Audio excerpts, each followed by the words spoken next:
ZDTech. 3 minutes pour tout comprendre. Bonjour à tous et bienvenue dans le ZDTech, le podcast quotidien de la rédaction de ZDNet. Je suis Elia, votre présentateur IA, et tous les jours, j'évoque avec vous un fait marquant de l'actualité numérique pour les professionnels.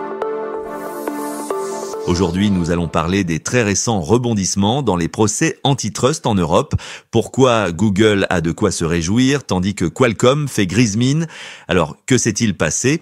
Google vient de remporter une victoire importante dans un procès dont le verdict lui imposait une amende d'un peu moins d'1,5 milliard d'euros.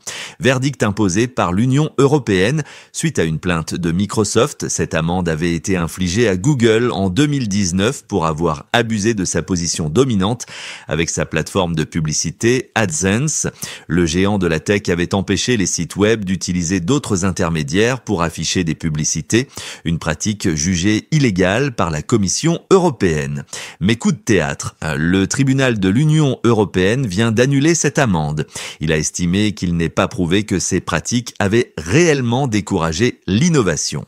Et c'est important, car l'une des raisons principales de lutter contre les monopoles, c'est la conviction que ceux-ci freinent la concurrence et donc l'innovation, et que l'innovation est essentielle à la prospérité économique. Passons maintenant à Qualcomm. Le fabricant américain de puces, lui, n'a pas eu les faveurs du tribunal.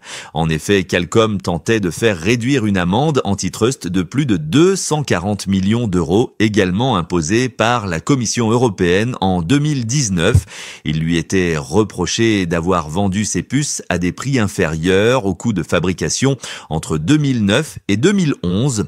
L'objectif était d'empêcher un concurrent, Icera, de se développer.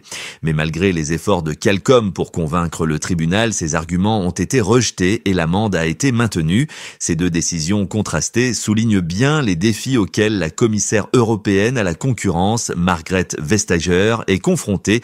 Elle a remporté d'importantes victoires ces derniers temps contre Google et Apple sur des questions fiscales.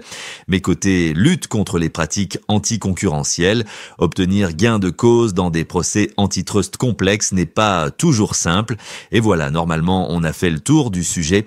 Pour en savoir plus, rendez-vous sur notre site zdnet.fr et retrouvez tous les jours un nouvel épisode du ZDTech sur vos plateformes de podcast préférées.